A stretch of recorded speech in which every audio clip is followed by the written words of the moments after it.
Assalamualaikum warahmatullahi wabarakatuh. Halo semuanya, perkenalkan nama saya Nurul Azizah dengan NIM 203240019. Saya dari kelas 3B Manajemen Pendidikan Islam. Di sini saya akan membahas beberapa materi yang bersangkutan dengan mata kuliah saya, yaitu manajemen sarana dan prasarana. Beberapa materi yang akan saya sampaikan, yang pertama itu ada definisi dan konsep pengelolaan sarana dan prasarana pendidikan. Yang kedua, menganalisis masalah dalam pengelolaan sarana dan prasarana. Yang ketiga, menyusun proposal penelitian. Dan yang keempat, sistematika yang tepat dan sistematis. Simak videonya baik-baik ya. Oke, materi yang pertama yang akan saya bahas di sini adalah definisi dan konsep pengelolaan sarana dan prasarana pendidikan. Pengelolaan sarana dan prasarana pendidikan adalah seluruh proses perencanaan, pengadaan, penggunaan, pemeliharaan, hingga penghapusan fasilitas pendidikan agar dapat menunjang proses pembelajaran secara efektif dan efisien. Sarana pendidikan adalah alat yang langsung digunakan dalam pembelajaran. Itu seperti buku, meja, kursi, papan tulis, LCD, dan alat praktik. Sedangkan prasarana pendidikan adalah fasilitas pendukung utama seperti gedung sekolah, ruang kelas, perpustakaan, laboratorium, lapangan, dan toilet.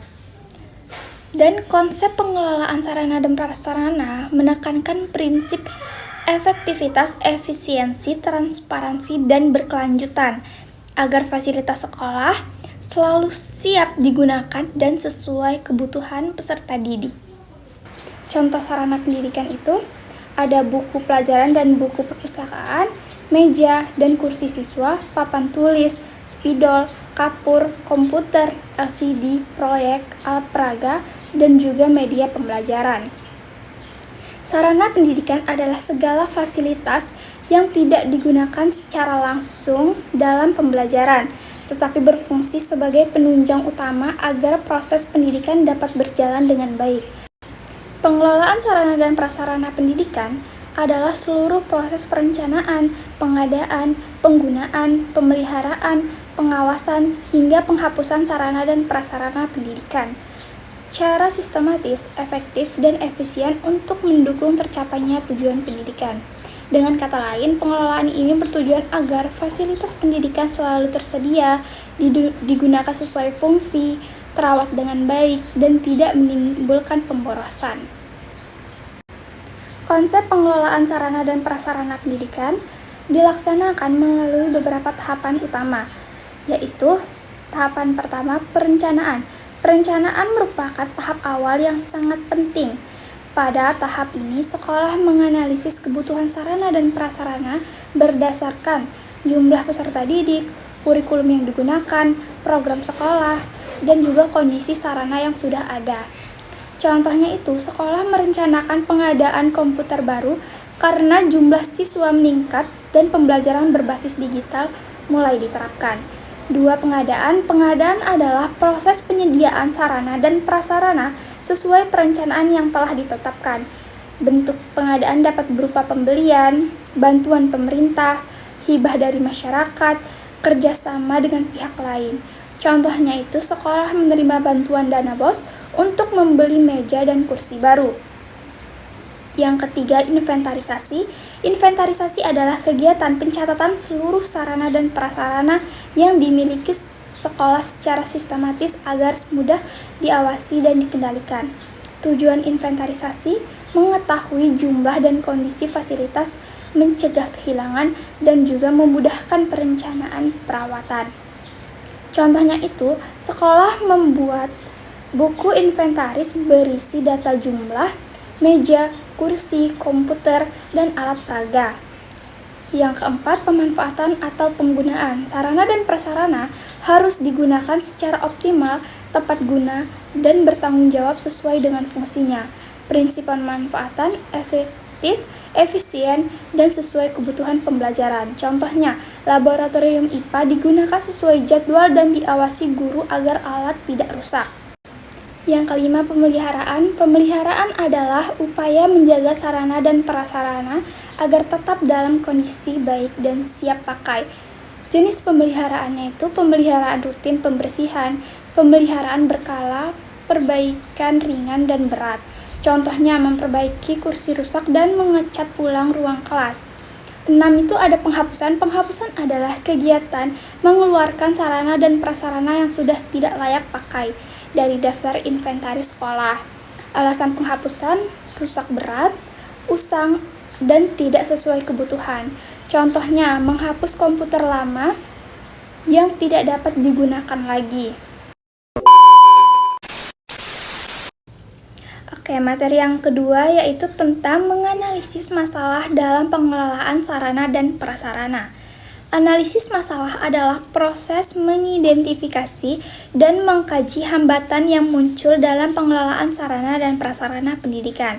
Masalah dapat muncul pada tahap perencanaan, pengadaan, pemanfaatan, maupun pemeliharaan. Pengelolaan sarana dan prasarana pendidikan sering menghadapi berbagai masalah, antara lain 1. Keterbatasan anggaran. Masalah utama yang sering terjadi adalah dana yang tidak mencukupi untuk pengadaan dan perawatan fasilitas. Dampaknya itu berupa sarana kurang memadai, prasarana rusak tidak segera diperbaiki, dan proses pembelajaran menjadi tidak optimal. 2. Perencanaan yang tidak tepat. Kurangnya analisis kebutuhan menyebabkan pengadaan sarana tidak sesuai dengan kebutuhan sekolah. Contoh masalahnya, membeli alat yang jarang digunakan, tidak menyediakan fasilitas yang sangat dibutuhkan. Yang ketiga, kurangnya pemeliharaan.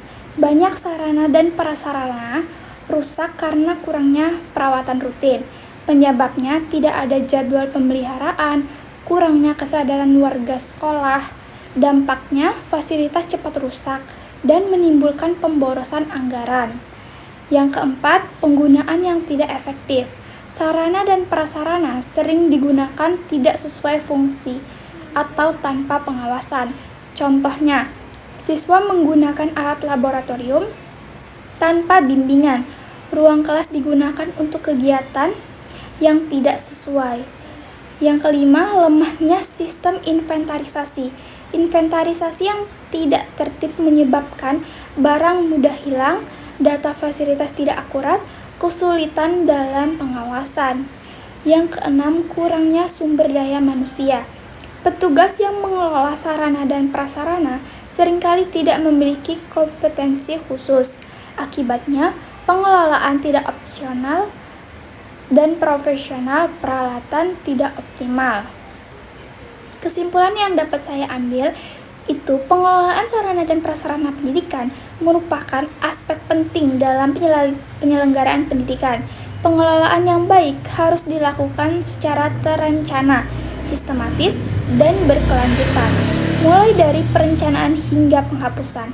Berbagai masalah seperti keterbatasan anggaran, kurangnya perawatan, dan lemahnya manajemen perlu diatasi melalui peningkatan kompetensi pengelola, pengawasan yang ketat, serta kerjasama seluruh warga sekolah agar tujuan pendidikan dapat tercapai secara optimal.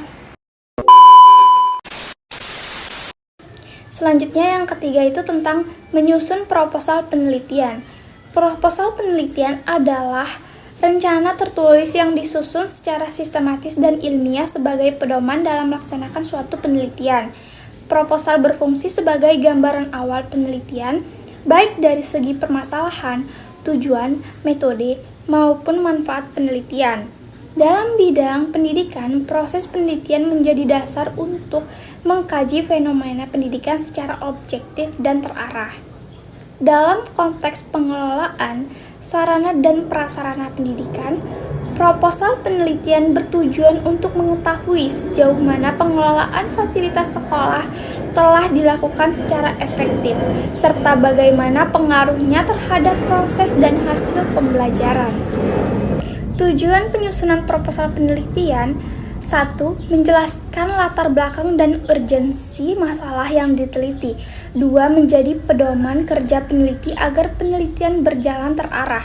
3. Memberikan gambaran metode dan langkah penelitian secara sistematis. Dan yang terakhir, menjadi bahan pertimbangan bagi dosen pembimbing dan lembaga terkait. Menyusun proposal penelitian pada dasarnya adalah proses merancang sebuah penelitian agar dapat dilaksanakan secara terarah, jelas, dan dapat dipertanggungjawabkan secara ilmiah. Proposal penelitian menjadi gambaran awal tentang apa yang akan diteliti, mengapa penelitian itu penting dilakukan, serta bagaimana cara peneliti melakukannya. Melalui proposal, penelitian menunjukkan bahwa penelitian yang akan dilaksanakan bukan sekedar dugaan, tetapi telah dipikirkan secara matang dan sistematis. Proposal penelitian merupakan tahapan awal yang sangat penting sebelum suatu penelitian dilaksanakan. Proposal penelitian dapat dipahami sebagai rancangan tertulis yang berisi gambaran lengkap mengenai rencana penelitian yang akan dilakukan, mulai dari latar belakang masalah, tujuan penelitian, hingga cara atau metode yang digunakan untuk memperoleh data. Melalui proposal, peneliti menuangkan ide dan gagasan ilmiahnya secara terstruktur sehingga peneliti tidak dilakukan secara sembarangan. Proposal juga berfungsi sebagai pedoman kerja bagi peneliti agar setiap langkah penelitian berjalan sesuai tujuan, serta sebagai alat untuk meyakinkan dosen, lembaga, atau pihak terkait bahwa penelitian yang direncanakan layak untuk dilakukan.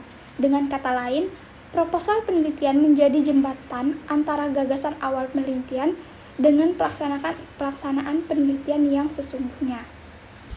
Ada 6 unsur proposal penelitian. Yang pertama itu ada latar belakang, yang kedua rumusan masalah, yang ketiga tujuan penelitian, yang keempat manfaat penelitian, yang kelima kajian pustaka dan karangan teoretis, dan yang terakhir metode penelitian. Nah, selanjutnya materi yang terakhir itu tentang sistematika yang tepat dan sistematis. Sistematika penulisan adalah susunan atau urutan penulisan karya ilmiah yang logis dan terstruktur. Sistematika yang tepat bertujuan agar pembahasan penelitian mudah dipahami dan sesuai kaidah ilmiah. Sistematika yang sistematis menunjukkan kemampuan penulis dalam menyajikan gagasan secara runtut, mulai dari pendahuluan hingga kesimpulan. Pentingnya sistematika yang tepat membantu pembaca memahami alur pemikiran penulis, menghindari pembahasan yang meloncat-loncat, menunjukkan kualitas dan kredibilitas karya ilmiah, dan yang terakhir memudahkan proses evaluasi dan penelitian akademik. Sistematika proposal penelitian yang diawali dari halaman judul berisi judul penelitian, nama penulis, institusi, dan tahun. Bab 1 pendahuluan mencakup latar belakang, rumusan masalah, tujuan penelitian, dan manfaat penelitian. Bab 2 kajian teori dan kerangka pemikiran, berisi teori, konsep, dan penelitian relevan tentang pengelolaan sarana dan prasarana pendidikan. Bab 3 metodologi penelitian, menjelaskan jenis penelitian, subjek dan objek penelitian, teknik pengumpulan data, serta teknik analisis data. Sistematis penulisan menjelaskan gambaran umum isi setiap bab secara ringkas. Dan yang tahap terakhir itu daftar pustaka, membuat sumber rujukan yang digunakan dalam proposal. Contoh penerapan sistematis dalam proposal penelitian tentang pengelolaan sarana dan prasarana, penulisan menyusun pembahasan dimulai dari latar belakang masalah pada bab 1, dilanjutkan teori pengelolaan fasilitas pendidikan pada bab 2, dan metode penelitian pada bab 3. Urutan ini membantu pembaca memahami masalah, dasar teori, serta cara penelitian dilakukan secara runtut dan sistematis. Baiklah, demikian pemaparan materi mengenai pengelolaan sarana dan prasarana pendidikan. Semoga penjelasan yang telah saya sampaikan dapat menambah wawasan dan pemahaman kita tentang pentingnya pengelolaan fasilitas pendidikan yang baik dan benar. Saya akhiri, wassalamualaikum warahmatullahi wabarakatuh.